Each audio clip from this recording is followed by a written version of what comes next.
The super slaps the door of 12A with his big hand. But I just gave you $60. Nobody's ever squeezed me for more than 60.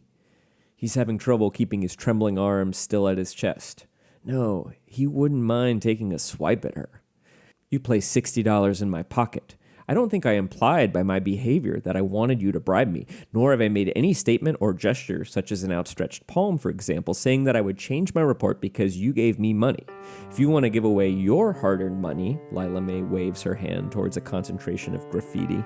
I see it as a curious, although in this case fortuitous, habit of yours that has nothing whatsoever to do with me, or why I'm here.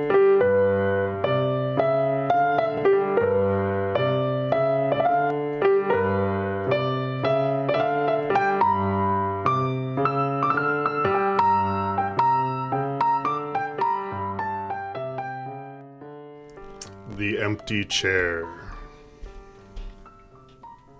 What does it mean, the empty chair? The same chair I am sitting in. Jesse's empty chair and microphone.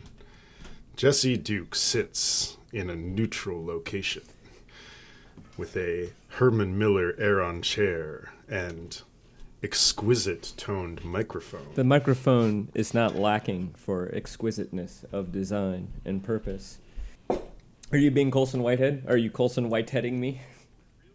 I realized as I was saying that, I was aiming first for Richard Foreman, the director of Ontological Hysterical, a theater company in New York City, who would often heckle his own actors from the audience with a microphone and a PA system, like playing wild sound cues that they weren't prepared for and saying things like, I wonder what I'm going to do next, as they performed the plays in front of them. That sounds very annoying. It was awesome. Oh, really? It was great because everybody knew that was going to happen. He would sort of punctuate performances with the sounds of like shattering glass. It was. I don't know if he's still alive. I don't know if Ontological Hysterical is still going. They sort of squatted in St. Mark's Cathedral for like 25 years or something. They're part of that downtown experimental theater scene with like the Worcester Group, which is awesome, where you could go and see like Willem Dafoe in like wildly experimental theater pieces like a week after seeing him in, Speed 2. Right. I think I've heard him talk about that a little bit, maybe on like the WTF podcast or Bullseye or something like that. Yeah, I'm in a new, very neutral location. I know. It's like I feel like I'm speaking to you in some sort of office setting. I've been doing a lot of travel, so I just kind of got back into town last night, and the people I'm house sitting for just took the train to New York, where they are going to take the Queen Elizabeth II to England. What? And then be gone. Oh my God! No way. Yeah, don't tell their kids. It's a surprise. The kids that like okay, kids are like 14. We'll edit that and out 16. too. Well, in the like 6 weeks it takes to produce this episode, they'll be back. They'll have gone and returned. They'll have gone and returned. Exactly. Oh my God, that's amazing. I didn't know that was something you could still do, and that's rad. Yeah, apparently, and it's still the Canard line or Canard, I believe. Yeah, they still run. Mm-hmm. Yeah, I don't know when the Queen Elizabeth II was built, but I'm guessing in the 50s or 60s. I think it in and of itself is now a grand old ship, because the Queen Elizabeth I, I know, was used as a troop transport ship in the World War II. And it was basically like it could go 40 knots, so they didn't worry about submarines, because like they didn't have airplanes that could bomb it then, and by the time the submarines could figure out where it was, they were much too slow to torpedo it. Nice. I didn't know that. I know there's an episode of The Queen that sort of dramatizes. I'm trying to remember which season of The Queen it was. And there's an episode about the decommissioning of one of the Queen Marys, and I don't know which one. So I think both Queen Marys were decommissioned, because the Queen Mary Actually, this came up in another Upper Middlebrow episode, and I incorrectly said that it was permanently anchored at San Diego. It is, in fact, permanently anchored in Long Beach, another lovely Southern California port of call. And and so the Queen Elizabeth, there was a QE1. There might be, I don't know how many Queen Marys there were. I would guess it was the Queen Elizabeth too, since the crown is about Queen Elizabeth, and it would be a bigger I was wondering. deal. I was like that would be weird if it was the Queen. Yeah, so maybe it was the Queen Elizabeth I getting dramatized, being decommissioned sometime in the 80s, which I feel like makes kind of sense. Maybe like 70s, like late 70s, early 80s. I don't know. I mean, where in the world would we find all this information? I was just gonna say, like, if only we had. It's probably a in device. the same place where you learn how to pronounce Stephen Schock's last name. That was awesome. that little addition. You were like, I didn't get it right any of the times. Right.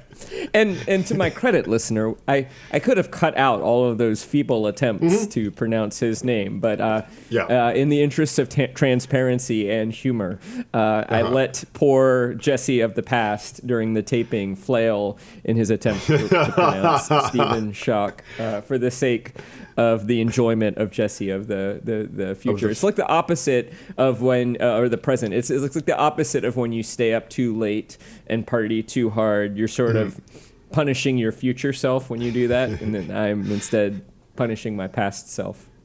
Yeah. The Maddox one, like when you said Doug Maddox, I was like, Doug Maddox?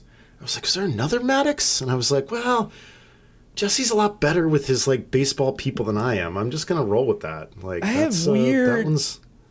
have weird substitution things that my brain will do, where I know who the person is and I'll know what the word is. Also, the fact that I continually referred to the College World Series as the World Series of Baseball too, which is like, in my head, I'm mashing up the College World Series and the World Series of Poker, because in my head, the World Series of something is the proper kind of prefix phrase that you use when you're like, it's not really the World Series, but then calling it the World Series of Baseball is a sort of funny. it's like the definition of a tautology. Yeah, like, it is. It's like the Baseball World Series of Baseball. Exactly. Is where we're at. A phrase that wouldn't be out of place in the book that we're considering today. I didn't realize when I was doing my Jesse's chair bit when you weren't there, until you said, "Are you being Colson Whitehead?" I was like, I really am sort of speaking quite a bit like the narration of this book. Anybody who could really, though, render the narration of this book off the cuff, unrehearsed, would be a genius. Holy shit! It's impossible. Yeah, like you can maybe imitate it in the same way that somebody can imitate a Scottish accent and summon the idea of a Scottish accent, but it would take a literary genius to simply speak Colson Whitehead. Every sentence is a kind of literary, poetic triumph, or many of the sentences are. There is a tremendous amount of micro-level craft, I think, in this book.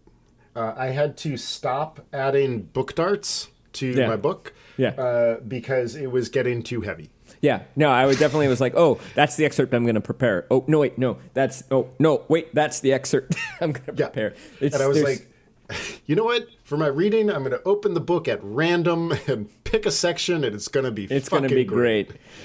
Well, should we get into it? Do you have any other business before the court today? That's funny. My trivia does involve some court action, but none before a judicial court. Well, let's get going. We're talking today on Upper Middlebrow about Colson Whitehead's 1999 debut novel, The Intuitionist. This was one of your selections from our draft. This rounds out our series Black SFAF, where we have looked at Octavia E. Butler's Parable of the Sower, N.K. Jemison's The Fifth Season, and now Colson Whitehead's The Intuitionist. I'm intrigued. What made you go and reach for this book in the first place? I have read at least one or two Colson Whitehead short stories, and I have read his most recent novel, Harlem Shuffle, which I really liked. I have been meaning to read The Nickel Boys and The Underground Railroad for some time, but I haven't done it because they both seem like a bummer. And I should. And in fact, now I think I'm all the more motivated to. But I don't know. I was looking for black science fiction, and I was kind of looking at some lists, and this one was kind of a fun outlier to me because it's his first novel. He's pretty well regarded, but he is not thought of as a speculative fiction writer, really, even though some of his, The Underground Railroad clearly has elements of science fiction to it, as I understand it. And it had that, there wasn't that much about it out there compared to how much I've heard about Colson Whitehead. And so to me, it just felt sort of fun to go back to the beginning. It's his first novel of a pretty well-established novelist. And I had the sense in reading the plot recap that it was a kind of pastiche, a sort of noir pastiche, and I liked that. The description of it, I found it very striking, and it suggested to me that it would be kind of its own lovely self-contained world, much like Jonathan Letham's The Arrest, and I would say that had proved exactly Yes. correct. So, it was just a little bit of a Googling around and being sort of that sounds great, let's read that. I knew that Colson Whitehead was a writer with tremendous talent and power, and I think of him as in sort of a pack with James McBride and maybe even Walter Mosley, sort of like three middle-aged black writers who are all very talented. And of the three, he's always seemed they're all brilliant and inventive and funny and interesting in their own ways, but Colson Whitehead's sentences just seem delicious and oh my God, yeah, that's a great word for them. And I mean, maybe Letham's got some of it. Michael Chabon, similar sort of sentence level brilliance. Going back a ways, like Melville, Yeah, maybe totally. Maybe Dickens. In fact, I feel like that sort of wry understatement, such that things are sort of understated in almost a genteel way that gives you the sort of dark brilliance of it. And that's in other books of his that I've read. So yeah, that's my basic answer to that question.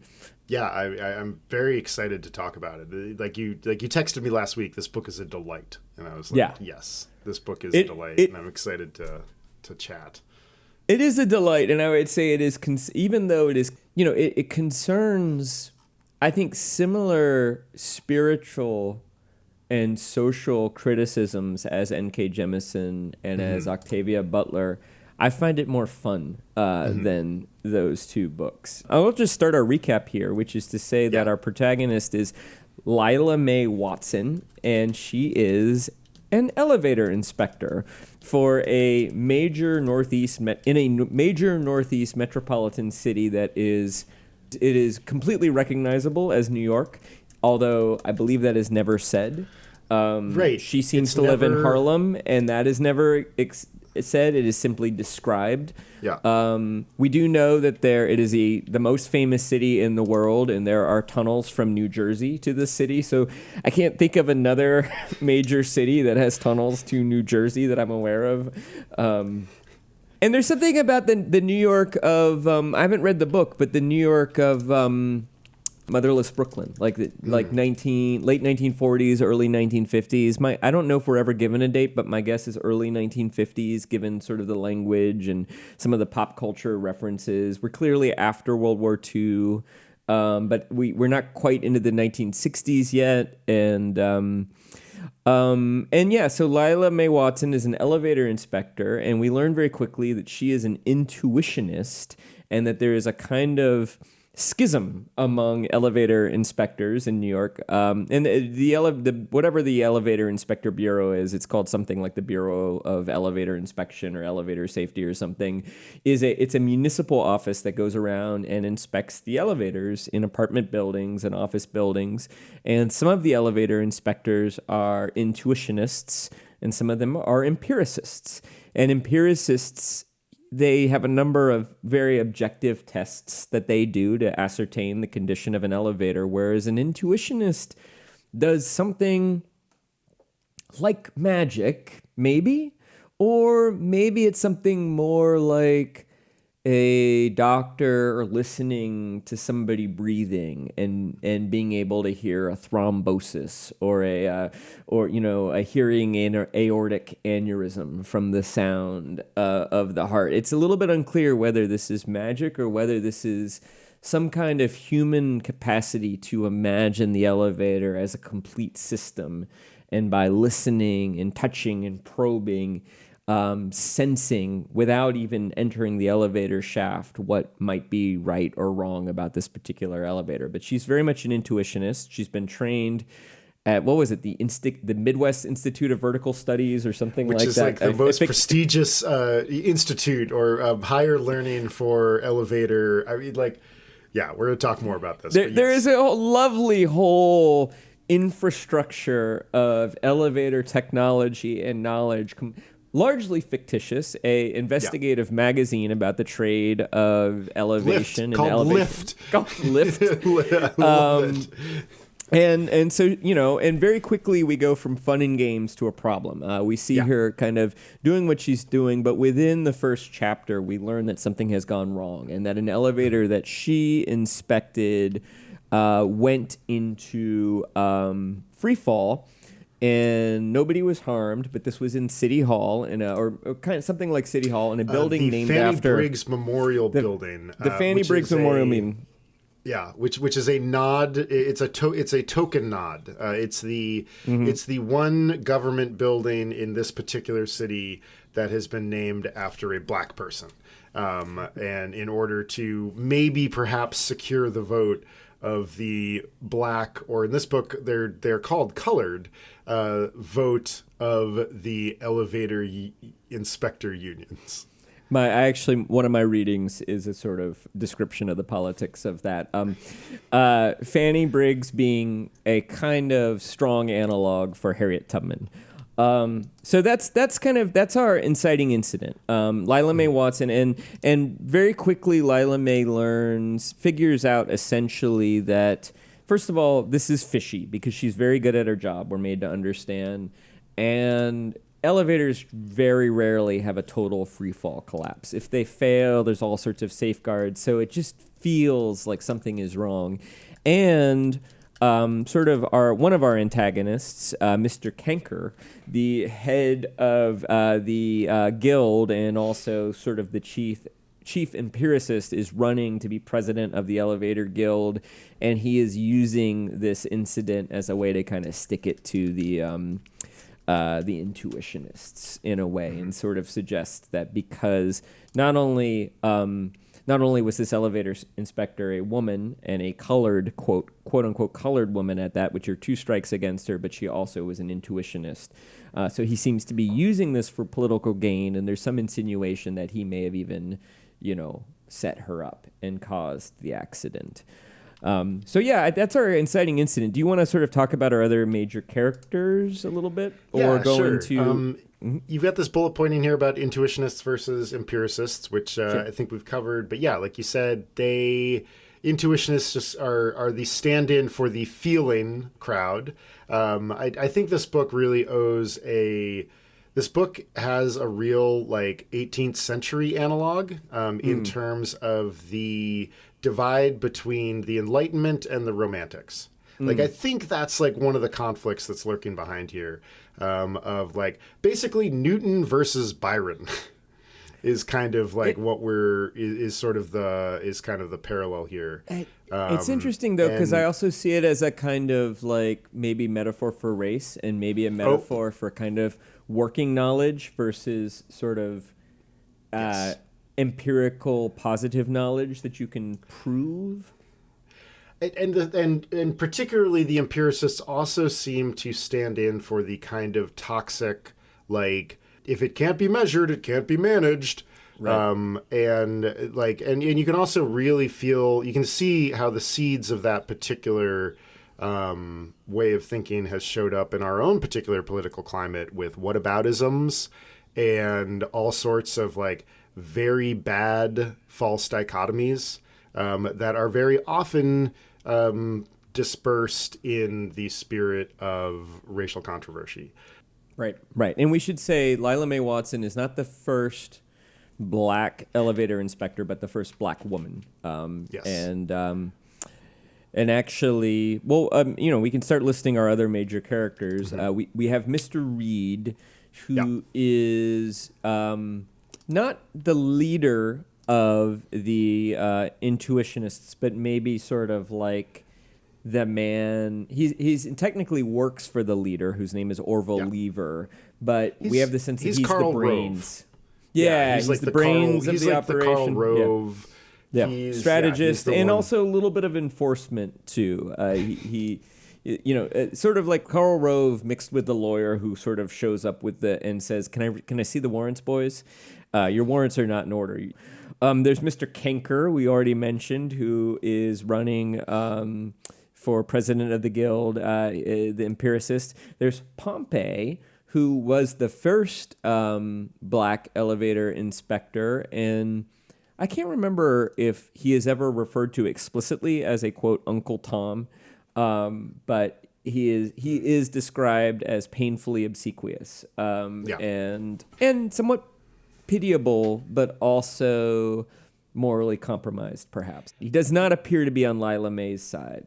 He is the figure that, like when you want to foment racial division, he is being used as, he is kind of pitted against the other black character, Lila Mae, by the rest of this organization, which is almost exclusively like non-black.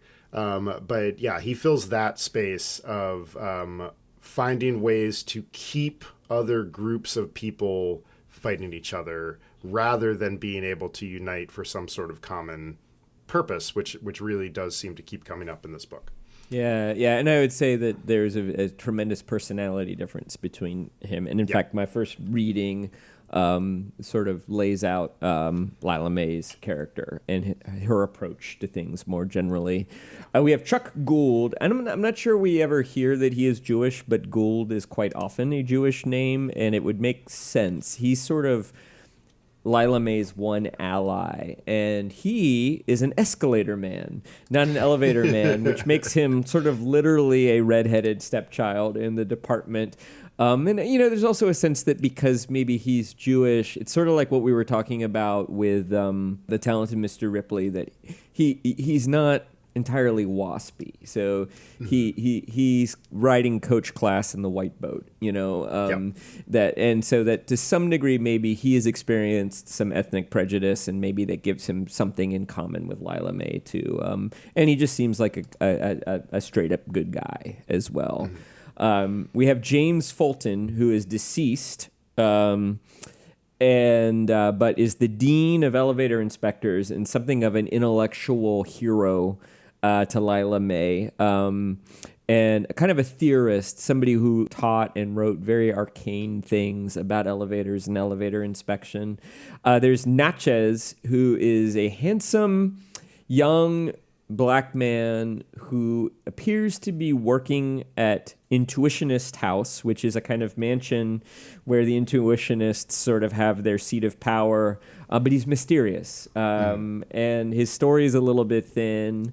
And we don't know, is he mysterious because he's romantically attracted to Lila Mae, or is he mysterious for other reasons? Not quite sure. President. Oh, and I should mention there's also the woman who inherited James Fulton's house and property. Right, and his papers. His papers. Very important aspect and very funny section about the dust-up between the Institute and James Fulton, and trying to get a handle on his diary, which becomes important plot-wise because this book very quickly turns into a fetch quest. We're after a MacGuffin. The missing diary pages of James Fulton, who apparently was working on something called a black box. That sounds like... I love the descriptions of it. It sounds like an elevator that can convey people through the air without really existing in a physical place. It's Willy Wonka's Great Glass Elevator. Exactly. It is an elevator designed from an elevator's perspective. It is as if the elevator had the power. There's something arcane about James Fulton's relationship to elevators. So there is this idea that perhaps he designed an elevator that will make all the current elevators superficial, unimportant, of the past, that will transcend the current elevators. And given that this is an election year, James Fulton was very much an intuitionist. So if this is true, it would be a real feather in the cap for the intuitionists in their conflict with the empiricists. And yes, so everybody wants this, including the antagonists. I'm going to just do a quick reading. This is from pretty early on, but I like this because it kind of establishes Lila May's character pretty early on. This is in the first chapter. So she is inspecting an elevator in an apartment building, and she is determined that there's something wrong with it, and she's told the superintendent this. The superintendent thinks she's shaking him down for a bribe. And right before this passage has tucked $60 into her breast pocket, thinking that she wants a bribe. The super slaps the door of 12A with his big hand. But I just gave you $60. Nobody's ever squeezed me for more than 60. He's having trouble keeping his trembling arms still at his chest. No, he wouldn't mind taking a swipe at her. You placed $60 in my pocket. I don't think I implied by my behavior that I wanted you to bribe me, nor have I made any statement or gesture, such as an outstretched palm, for example, saying that I would change my report because you gave me money. If you want to give away your hard-earned money, Lila May waves her hand towards a concentration of graffiti, I see it as a curious, although in this case fortuitous, habit of yours that has nothing whatsoever to do with me, or why I'm here. Lila May starts down the stairs. After riding elevators all day, she looks forward to walking downstairs. If you want to try and take your $60 off me, you're welcome to try, and if you want to challenge my findings and have another person double-check the overspeed governor, that's your right as a representative of this building. But I am correct. Lila May abandons the super on the 12th floor with the Arbo Smooth Glide. The super cusses. She's right about the overspeed governor. She's never wrong. She doesn't know yet. Which is how the chapter ends. There's so much about this book that is just damn good. I think I kind of want you to talk about this section as combined with like my next question. Sure. And which my next question was about like how do we get situated in this world? And this reading is like early enough. And I wanted to ask you, what was your experience of beginning to realize what this world entailed and what was in it? And how does this particular passage evince this world for you? Yeah, I'm trying to remember what the first paragraph was, which I'm not remembering right now. So I'm going to actually take a quick look. Because this is not too far in, but I'm not sure if it's the very first scene. It might be. She doesn't know what to do with her eyes for this middle to skirt and go. Okay, yeah. This is the first scene. So the very first thing that she's doing is going to this building, and she's reading the log of other elevator inspectors, like reading it and people who've come before her. And that is very much world building. Very quickly we're getting the sense of who she is and what she's doing, which is inspecting the elevator in this building. She's working for an organization or an agency, a bureaucratic agency that's doing that. And, we're getting the description of the elevator, we're getting the description of the building, we're getting these very arcane descriptions of things like overspeed governors, which I'm not even sure if that's a real thing or not. There's a lot of elevator technical jargon that may or may not have come out of trade magazines.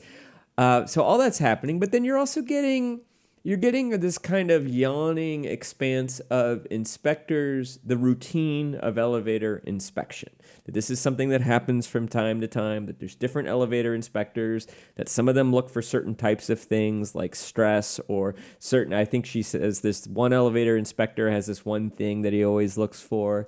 And then, of course, in this scene, you get the sense that it's not uncommon for elevator inspectors to kind of shake down building supers for a bribe, that there's a kind of rigmarole. And very quickly we learn that Lila May is outside of that. I think we learn very quickly that she's black, that she's a woman, that she is maybe the first black woman to have this position, that she is not corrupt. She's not asking for a bribe, nor would she accept a bribe. But at the same time, she's also not entirely ethical either, that because she does not return the $60, which might be the strictly most ethical thing to do, and that there's a sense in which that she's not going to be corrupted, but at the same time, she's going to take whatever edge she can get. And in this case, this man has put $60 in her pocket. And, as she says, you may try to remove it, which I don't know exactly what she's suggesting. But one senses is that she also is something of a physical fighter. She's formidable. Mm-hmm. She's not physically intimidated by men. And that comes up later. And that she's entering the world with a kind of almost preemptive belligerence, that it's not to say that her conduct is rude or not correct, but at the same time, she is not going to back down from a confrontation, and I don't think we see her do that. So that's all. Those are all the things I'm seeing, and I feel like we're getting the world very, very quickly. Yes. Yeah, that was why I asked this question. I feel like within the first chapter, we sort of know her world. I mean, partly that it's recognizable, right? Like if you've read Motherless Brooklyn, if you've read Raymond Chandler or Dashiell Hammett novels or watched the movies that were made from them, those were maybe more in L.A., but we're in kind of that same sort of 1940s, 1950s, maybe 1960s corrupt crime novel with grimy offices and bureaucracies and people shaking down bribes and, people, being kind of oppressed by their superiors and complaining about their dumb luck and, getting intelligence and information from their one buddy in the department. We're in that world so very quickly. And it's familiar. A world where the mob, instead of controlling the waste disposal, the mob controls the contracts for the elevator inspections. They're in deep. Mr. Shush has his Shush, paws. I know, I love it. The mob his boss, paws all over that. Yeah, and I think that Colson Whitehead is showing a very strong mastery for kind of the synecdoche or metonymy that you need to do with these things, a sort of recognition that the reader probably doesn't. These things need merely to be hinted at to some degree, because this is pastiche. We're operating in a kind of, corrupt, bureaucratic, detective story, crime novel genre. So you don't have to explain everything. People are kind of familiar with that genre enough.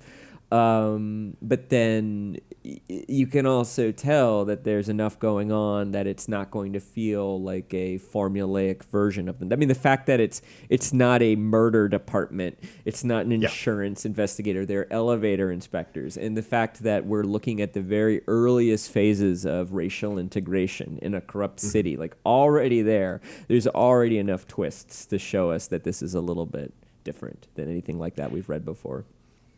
Yeah, and I think what's so fun about it is that you're exactly right. Like, there's enough things that are recognizable that we feel grounded in the world through that. Like, I love that he never names that it's New York, but it's so clearly New York. And I really feel like this, in one of our summer reading episodes, talking about The Space Between Worlds by Micaiah Johnson, that is a book about alternate realities. And I feel like this particular world, Earth, whatever, is our world, but for some reason, he's twisted a little bit in such a way that instead of the internet or the gramophone or the radio or baseball or something like that, the world has been obsessed with elevators. And is it that the world is obsessed with elevators, or is it that we're just living in the characters who happen to be obsessed with elevators? Maybe, but there does seem to be this sort of liturgical attention to this thing that keeps getting called verticality. Yeah. And very quickly you begin realizing, I know that I'm always like the one who's searching for like metaphor and allegory. But like, it's so obvious that this concept of verticality, yes, it is about the actual physical growing of buildings, but that there's really something about social mobility that is just wrapped around all of the ideas here.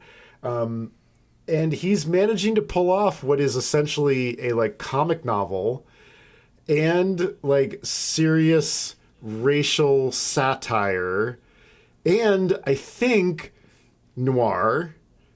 And like, yeah, it's so funny that you brought up Dashiell Hammett. Like, as soon as we got to meet Mr. Reed with his sort of like cane tapping, not really looking her in the face, I was like, oh my God, it's Gutman from the Maltese Falcon. Like, just that same kind of over the top, well, you've been set up, kid. And so what we're going to do, your name's going to be cleared and, you'll be back at work on Monday. And she's like, no, I won't, because I'm going to go find the black box. And I was like, This is great. Like, we're just like, we're off to this is hitting everything I want this to be. It's like Michael Chabon crossed with Dashiell Hammett, crossed with like a bunch of other marvelous stuff, all done in service of what I'm pretty sure is like a really strong piece of racial satire.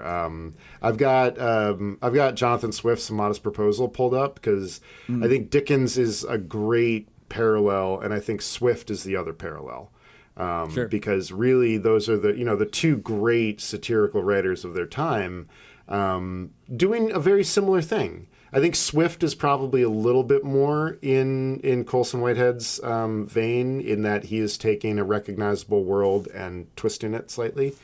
But I mean, I'm not going to malign Dickens in any particular way. Right. Do you want to read some of the Swift? Yeah, for sure. And the reason I thought of this is like Swift has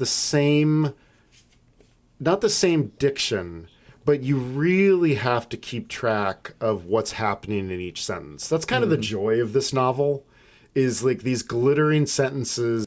But let's just do the first two paragraphs of A Modest Proposal. This shouldn't take me too long. Okay. So this is 1729, A Modest Proposal.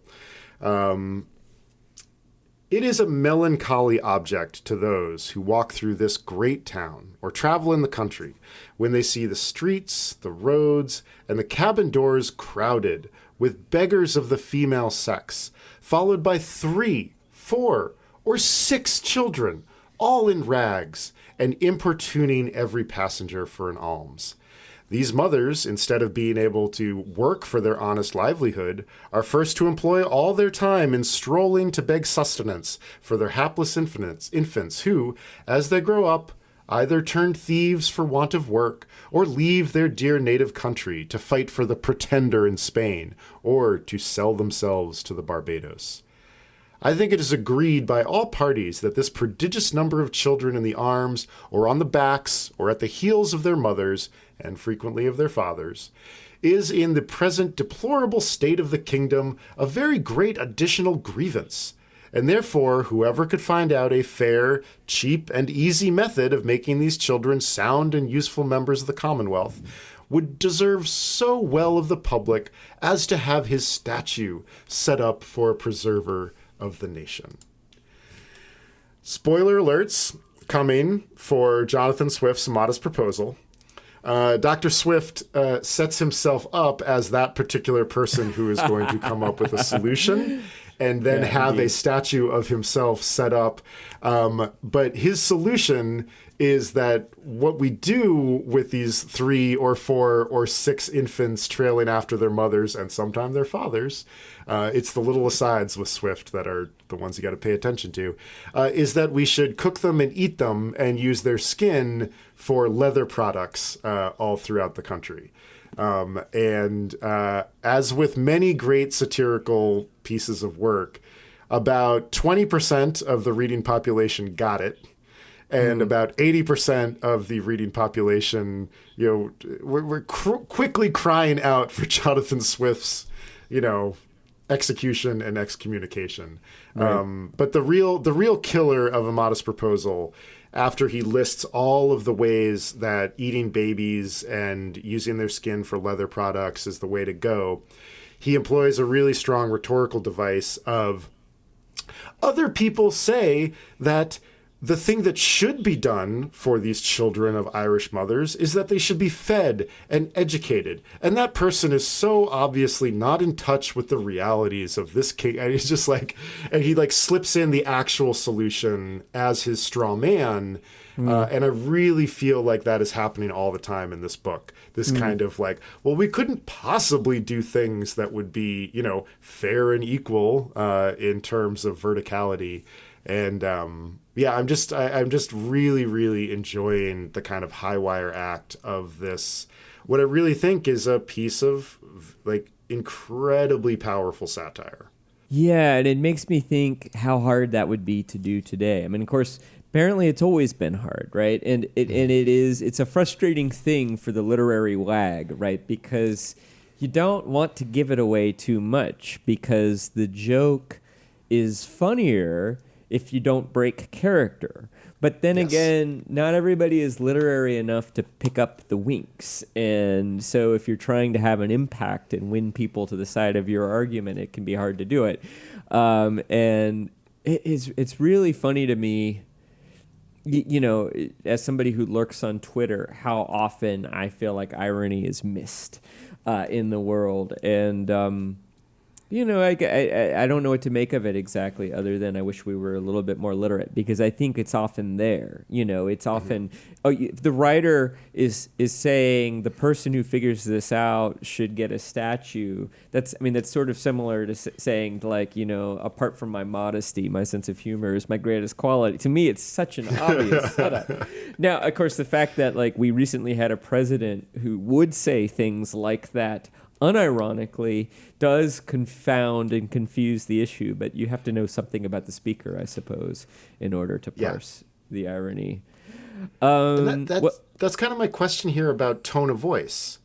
I was thinking one thing that might be fun to do here and there with this show is every now and then, we get a piece of writing that really, really helps show off a literary device. And I think tone is so often confused with mood and atmosphere that I think that this book here is a really good way into talking about tone of voice. What would you describe this narrator's tone of voice? If you heard this person sort of speaking on a sidewalk preacher or something like that, how would you describe this speaker's tone of voice? Okay, did you watch The Wire? Yes. Okay, do you remember in the newspaper scene, there's kind of an old copy editor who everybody brings their copy to, and he sort of, pulls out his reading glasses and takes a look at it and says, 52 people were not evacuated. At least, I don't think that their innards, were then resplendent upon the streets of Baltimore. I think what you mean to say is the building was evacuated. And there's something of that. There's something of the kind of soft-spoken but carries a big literary stick quality. Yeah. A wry observer, a very bright man who can do the Saturday New York Times crossword in about a half an hour while drinking Guinness at the Irish pub and talking to his friends. That to me is the tone of it is a wry observer who's and this is where I get Dickens too, where Dickens, I remember at one point where he's talking about the various prostitutes, and I can't remember, I think it's in Oliver Twist, and refers to one character saying that she would be blessed before she would do the thing that, one of the other characters is asking her to do. And of course, he's saying she's swearing she would be damned, which was a much worse, for most people, swear at the time because it was blasphemy than it appears to us today. So Dickens basically using elevated, ironic language to actually suggest something a lot lower and a lot more disreputable. I think the reading I have queued actually will speak to this, so I may transition into it. Yeah. But that is that is the voice that I'm hearing, and I also think that there's a particular African American quality to it in the sense of a kind of ironic remixing of the language of the oppressor. Yeah. But with love, right? Here is a writer who's read probably Dickens and Jonathan Swift with great joy and is taking a kind of elevated, high tone. He's not writing in working class speech. He's writing in sort of literary speech, but he's talking about matters of concern to the working man and the working woman, and to the oppressed person, and doing it with a kind of wry irony throughout. Yeah. So this is... We've learned that the municipal building has in fact been named after Fanny Briggs, who's sort of like Harriet Tubman.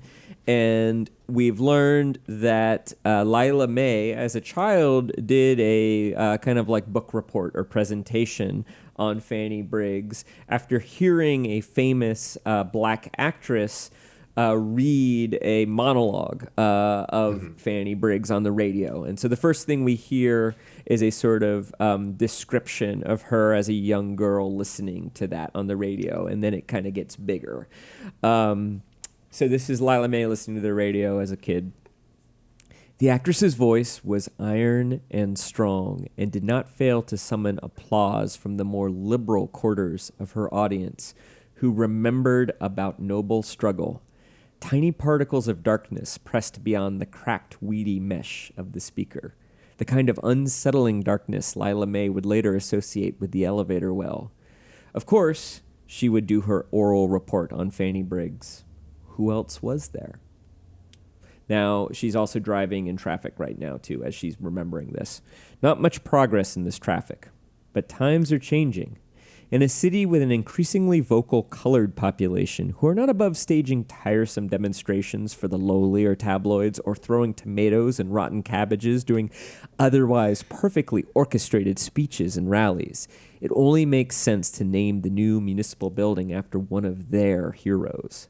The mayor is not stupid. You don't become the ruler of a city this large and insane by being stupid. The mayor is shrewd and understands that this city is not a southern city. It's not an old money city or a new money city, but the most famous city in the world. And the rules are different here. The new municipal building has been named the Fanny Briggs Memorial Building, and there have been few complaints and fewer tomatoes. Okay, to continue our sort of analysis of tone, what is this speaker's attitude about this particular situation? What is the speaker's attitude about the mayor, about the colored population? What is this speaker saying without saying it? So the speaker is sympathetic to the black population, but he is writing it from the perspective of the power brokers and the mayor. Uh-huh. So he's describing the black demonstrators as tiresome, disrupting otherwise perfectly orchestrated speeches, tiresome demonstration for the lowly or the tabloids. And the mayor is described as being shrewd enough to realize that this isn't a southern city, this isn't a new money city, that this is a constituency that you have to kind of pacify, and you got to throw them a bone. So we're going to go ahead and he's writing it from the perspective of the mayor perhaps talking to one of his fellow power brokers, a wealthy donor or a kind of, no man, a kind of Secretary of State type. But he's pushing the language a little bit more than somebody in that position would. And also the fact that our protagonist is a black woman helps us understand that the narrator is sympathetic. And what are the words that clue you into that reading? Like, how do you pull that out of there and be like, oh, this is because it's complicated, right? Satire is so complicated. Like, very often it's ironic. Yeah. And so first we have to sort out, okay, who's the target? Who is the butt of the joke? And I think in this case, the mayor is the butt of the joke. The mayor and his ilk. Yes, exactly. That's exactly what. Yeah. Yeah. It would be something like, and his feathered ilk or his tuxedoed ilk or something. His brethren, something like that. Right. So we have to figure out who the butt of the joke is, and then the attitude here is this kind of like muffled, not rage, but certainly like this isn't fair. Like, this isn't right. The way that their demonstrations are called tiresome. But yeah, like how do you work your way through this thicket of irony and satire to understand what's being said? It's a great question. And I mean, I think this is like irony 101, and it's hard. I mean, I think that, a lifelong reader develops a kind of intuitionist like antenna where you're not even necessarily aware of how you're picking it up. You just are aware. So you're asking actually something that's kind of challenging. But I do think part of it is the positionality of what we know about the positionality of the writer and who the protagonist is. If the protagonist was the mayor, a heroic, waspy, talented political figure trying to use bold leadership to bring this city into the 20th century and having to knit together all sorts of troublesome constituencies, then maybe it would be harder to pick that up. But we know that sounds like you're describing like an Ayn Rand novel at this point. With the same problems with an Ayn Rand novel. Indeed. Although, I mean, you have, like, you could think of the nonfiction work of Robert Caro, right? Which is both critical but also marveling at the capacity of two great power brokers, Lyndon Johnson and Robert Moses, and this is a very Robert Moses feeling sort of book in the same way that Motherless Brooklyn, at least the movie, was. But then I think the other thing that's happening is that the adjectives are kind of turned up to 11 a little bit.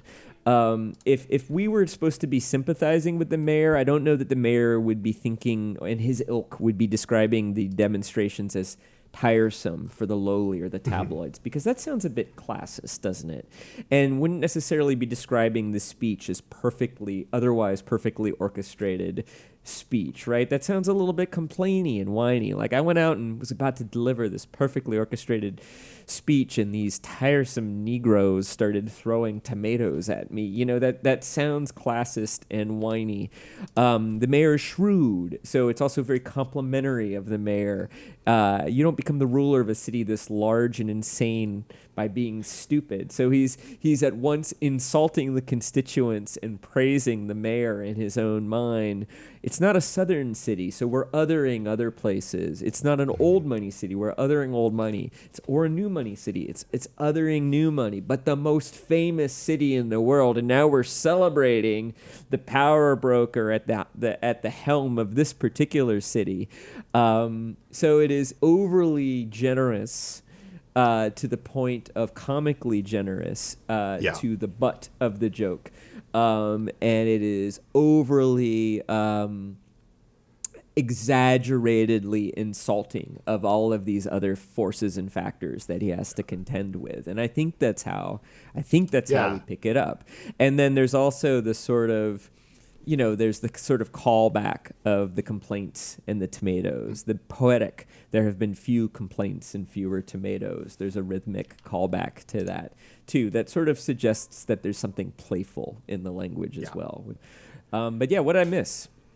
No, Professor? I think you nailed it. This is definitely one of my bugaboos about the confusion of tone with mood. And I get it. I understand, because the word tone has come to mean a lot of different things, and especially I think the inclusion of the word tone as something that we do with our audio devices has sort of washed over into like, oh, tone is the same as mood. And mood is the overarching emotional feeling of a literary work.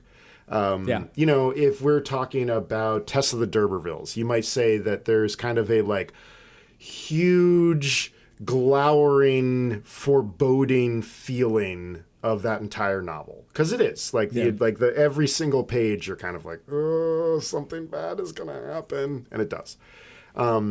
But tone is the author's attitude towards his or her subject material. And I really think that, you're really working through. I mean, the word shrewd is such a perfect choice, because it is both complimentary and it's a little pejorative. Like, shrewd, it can be deployed in a kind of winking, like, oh, that is a shrewd person. It's not 100% positive. You're not saying that is a smart person. Another thing, too, now that I'm thinking about it, and I had thought about bringing this up in another context, and I will share that context, which is I do a lot of my work right now is editing, and basically helping writers write in greater accordance with what they're actually trying to express. And one of my impulses as an editor is to remove adjectives. Especially adjectives that are not things like red or, above. I guess above is sort of a preposition, but red or, southern or extremely objective and not very laden with value and tone, because, for a couple of reasons. And one is that people just tend to overwrite sentences, and people have this sense that literary beautiful writing is florid, purple sentences, like, the dappled light meandered its way through the effervescent green maples of early spring and played upon the diaphanous gown of the young maiden. And that's crappy writing. But it's people great. When there are people, I mean, anytime you're using diaphanous, probably pull it out. You get one, everybody. Well, but also, if you're going to use an adjective, I think there are a couple lessons from this. And one is use a very, very specific adjective in a very, very specific way. So the cracked, weedy mesh of the speaker. What a description. It is a beautifully descriptive. Now, if you were to say the austere mesh of the speaker, or you were to say the stately mesh of the speaker, those are a little bit vague. I mean, maybe you could get away with it a little bit, but I could see austere mesh of the speaker if it's like if this is like a loving article about Kraftwerk. Really see the austere mesh of the speaker showing up and fitting perfectly in there. But what you're talking about is suiting your diction to your project. Right.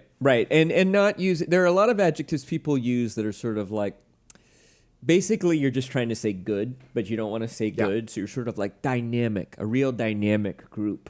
That they're adjectives that actually are making what you're saying increasingly vague. And it would be better to just be descriptive. And I think the other thing in this particular case of satire is he's using a lot of adjectives: tiresome, orchestrated, famous, rotten. Rotten's a good one in this particular case, but I think that's also part of the clue to the irony, which is to say, if these things were really true, this mayor and his ilk wouldn't need to be using the adjectives. They would be simply Yes. apparent. So the fact that we're using so many adjectives is also a sense that there's some spin going on here, that somebody is self-aggrandizing or somebody is doing politics or somebody is doing bullshit.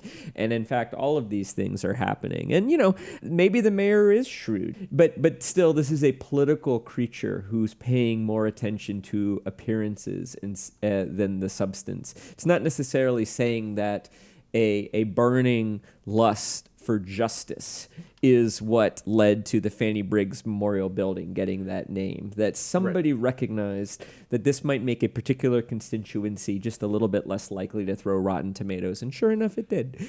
And it did, but probably has not assuaged the issue that led to the desire to throw tomatoes in the first place. Indeed. I mean, it is something of a Band-Aid. It is exactly. It is something, yeah. It's something of a cosmetic addressing of the topic. I want to return to Swift for a second, just because I really think it's the same kind of thing that we're talking about. This is the section I was talking about like him bringing up the other possible solutions to the problem. So we've gotten to this point through his 6 to 7 different benefits of how you should eat, why we should be eating Irish babies. But here we go. I can think of no one objection that will be possibly raised against this proposal, unless it should be urged that the number of people will be thereby much lessened in the kingdom. This I freely own, and was indeed one principal design in offering to the world. I desire the reader will observe that I calculate my remedy for this one individual kingdom of Ireland, and for no other that ever was, is, or, I think, ever can be upon earth.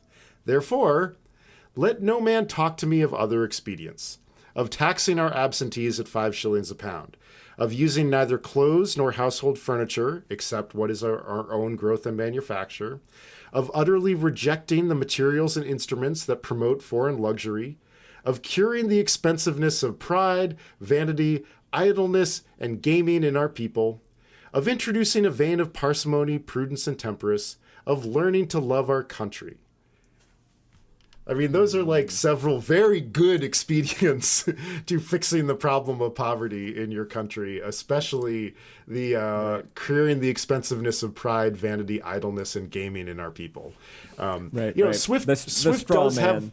Yeah, exactly. Swift does have a little bit of, there's a little flavor of the conservative in him, but this is mostly a brilliant example of what we're talking about like, how do you get across a message to a population that just won't listen? And I really think that Colson Whitehead is coming out guns a-blazing in this debut novel. Guns a-blazing, but with silencers. Yeah, exactly. Like I mean, it's strong. Like there is a really, I mean, I would say the tone of voice, the tone here is muffled rage. Right. Yeah, I'm imagining the sly middle-aged man at the end of the bar kind of commenting with some taking pleasure in the disgust,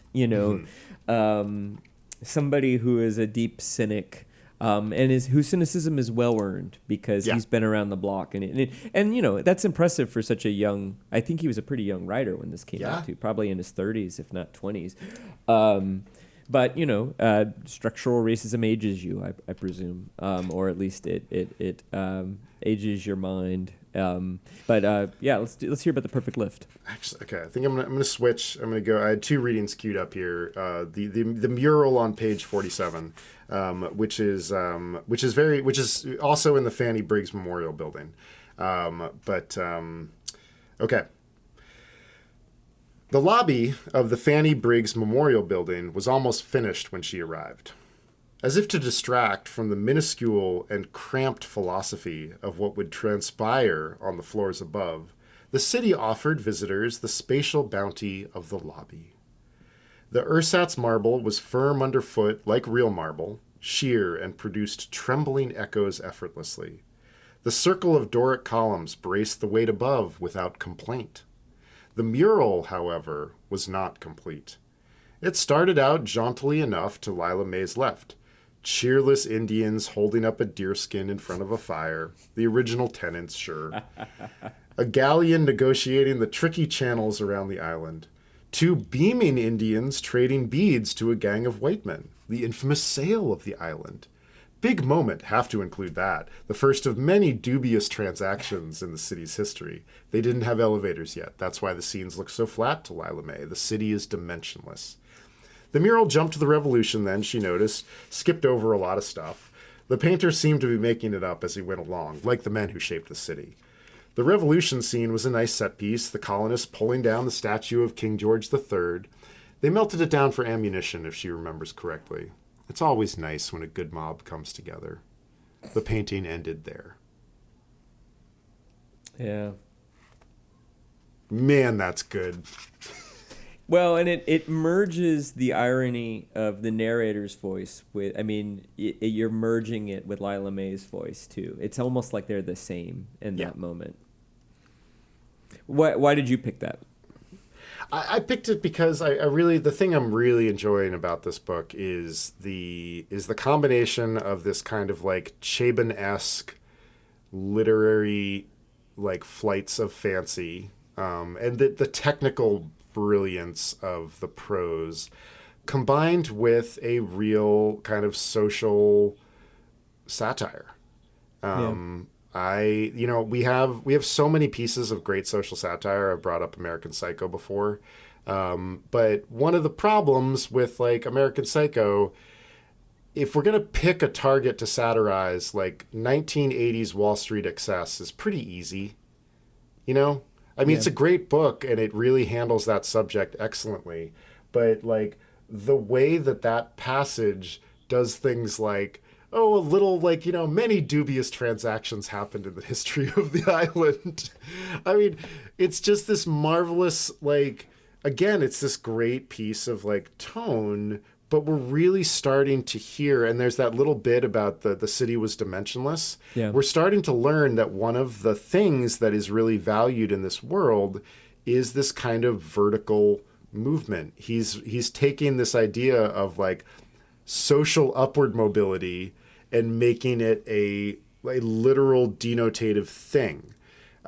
He's the elevators are capital S symbols for moving vertically in the social structures of the world.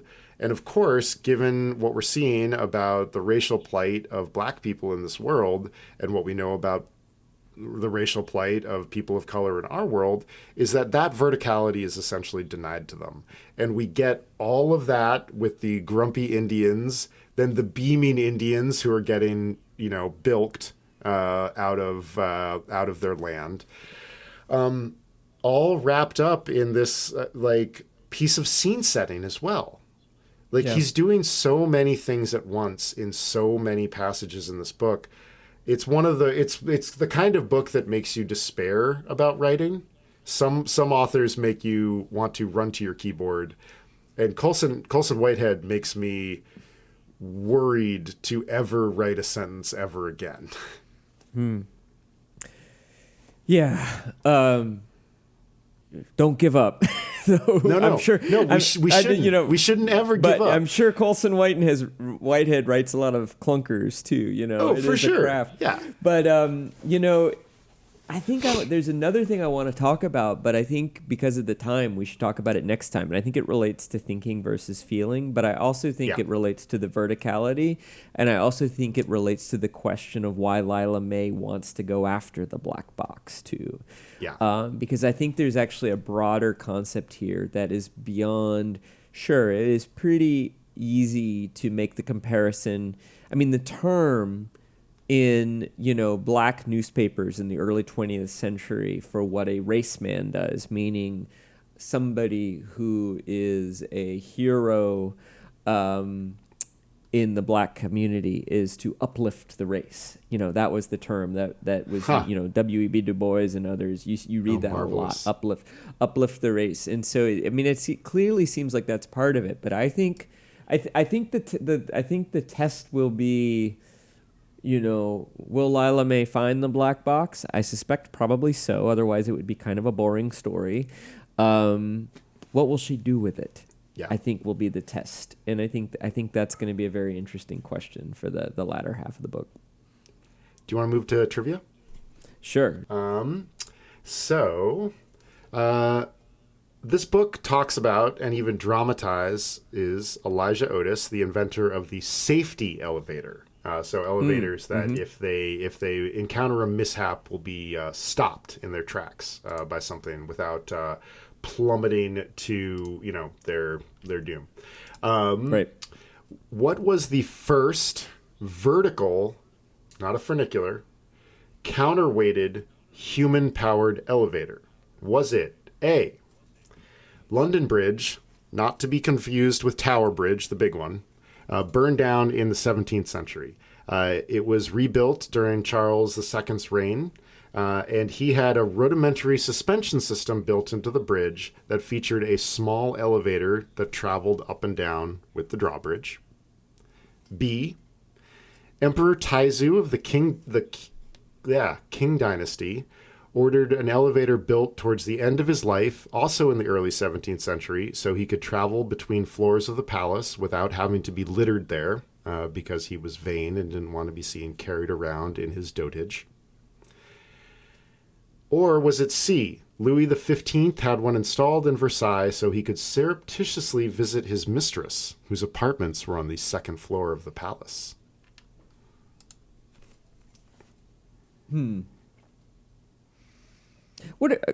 So clarify, what are we defining as an elevator? Or do you have a working definition of an elevator? Because I'm just imagining, block and tackle, like lifting a painter up, of course, and that being something that would happen much earlier than that, I think. The definition here of these particular elevators is that they're counterweighted. So that they're going to be able to travel up and down with really not very the little attendant, necessary for power. Okay, so the options are London Bridge, Qing Dynasty, Empire, Emperor, or Louis. Yeah. I think that Louis was not concerned about whether or not anybody saw him visiting his mistresses. I don't know about London Bridge, but now this is interesting, though, because the elevator then with the counterweight does, I believe, make more appearances in Western civilization than Eastern civilization. But I don't know, I'm just guessing. But I'm going to go with B, the Qing Dynasty Emperor. I have written two strong falsehoods. It was Louis XV. Ah. Wow. Interesting. Interesting. Yep. For some reason, and maybe maybe it's because of in Neil Stephenson's Baroque cycle, Louis is actually at pains to be thought to be having an assignation with a mistress when in fact something else is going that's on. Amazing. So maybe that's what Neil Stephenson threw me off. Wow, I'm on a bit of a losing streak right now. All right. Mine is also a question about the history of vertical conveyance. However, in this case, I was inspired by good old Chuck Gould to look into the history of the escalator, which I love that this is mostly a book set in the world of elevator inspectors and elevator technologists and operators. But there's time for a little bit of escalator digression in the form of a little bit of a discussion of Chuck Gould. My question is pretty simple. Which of the following was not a name used for what we now call escalators? Oh, I love this question. Okay, ready? So not a name. A, elevator. B, endless conveyor. C, unenclosed lift.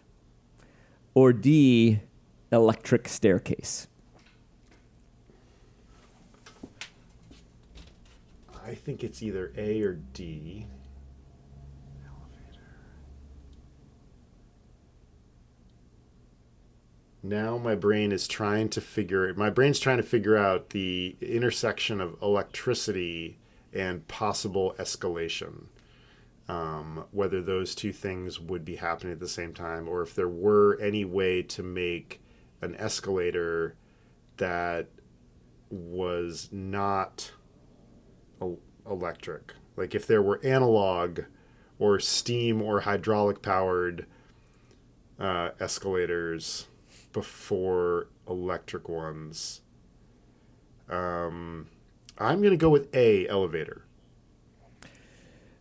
In fact, it is C, the unenclosed lift. Darn it, I really wanted that one to be... One of the earliest patents for an escalator was referred to it as an elevator, apparently. And apparently the term elevator was not... The term lift was a little bit more common at one point. What makes sense.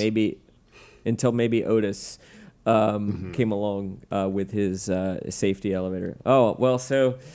Some tough trivia there. Those were toughies. But I do love... I love kind of like what we were getting at, the sort of broad scale and scope and depth of the intellectual, social, and cultural import of vertical conveyance in this book. Yeah, totally. I think the attraction that we're feeling with this book is the combination of an almost laughably pedestrian experience as the backdrop and plot device of something that is much bigger and much more important. I do think that probably we talk about the skyscraper being sort of born in Chicago and New York and really achieving the sort of height that we associate with real skyscrapers, with breakthroughs in steel and creating new steel alloys and structural. But you really wouldn't have skyscrapers without vertical conveyance. You need something like that. It's absolutely true.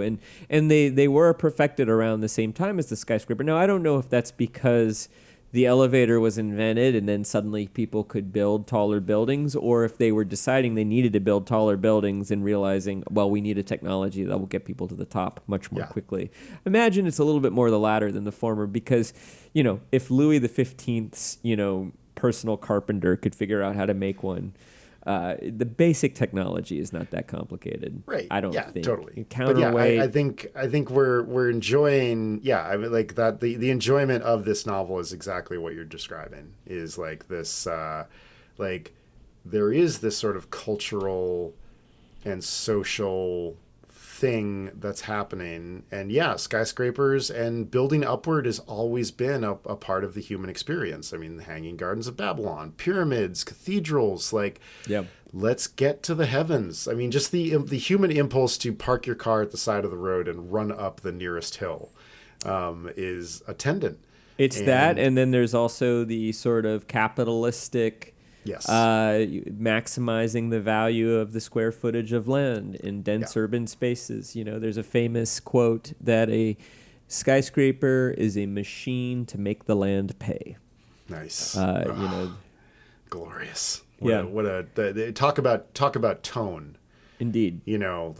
That's a short sentence, and you can hear what the author's attitude about his subject material is in that tone. The words machine and pay and land are the things that really clue us into what is actually the critique that is behind that sentence. Yeah. Although, I mean, it's interesting because I think it could be read a couple different ways. I actually think this writer was maybe marveling at that sort of, the way in which form follows function, and that the function in at least capitalist real estate design is often about making money. Where in former eras, say in a theocracy or in a feudal system, they also went high, but that was more about projecting power. Right. That was one person got to go high. One person got to go high, or one institution got to go high. all of that. But anyway, I'm going to go ahead and tell everybody what's next, which is we're going to read the second half of this wonderful book. We're excited to see what happens. I think there's already questions developing for me about the second half, and I think Lila May's kind of motivation and what's driving her to pursue the MacGuffin is something I both intuitively understand, but also am really looking forward to unpacking next time. Nice. Well, thanks for listening, everybody. Please rate and review the show. Remember, if you give us a 5-star rating, we will read your review on the air, which is really fun if you'd like us to read it on the air. And Upper Middlebrow is a Small Point production. Chris Bagg and Jesse Dukes approach all of this from an evenly empirical and intuitive point of view.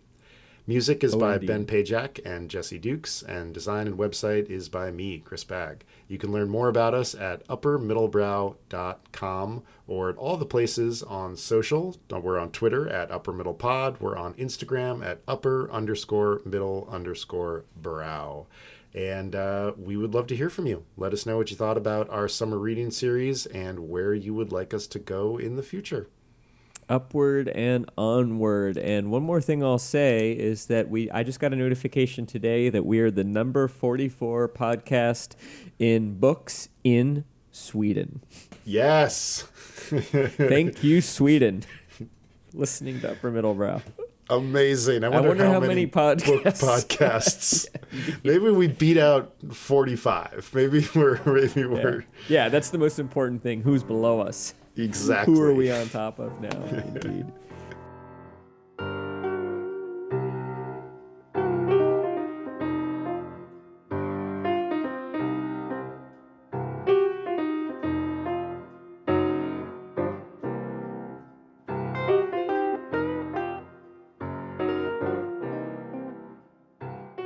Hello, folks. Before we let you go, I have a quick update. We are planning a live Upper Middlebrow draft very soon. The draft is our process for picking out our next series of books or other cultural production that we're going to watch or read and talk about for the podcast. So that will be this Wednesday, August 3rd at 7 p.m. Eastern Time. We're still working on the logistics of how we're going to do that live, so stay tuned to our social media channels or check the blog at uppermiddlebrow.com. We expect to have instructions posted by Tuesday evening the 2nd.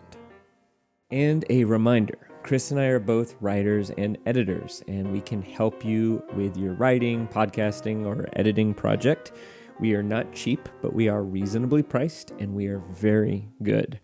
You can see our portfolios and learn more at our respective websites, chrisbagg.com, and I'm happy to announce that jessedukes.com is back after a many-year hiatus.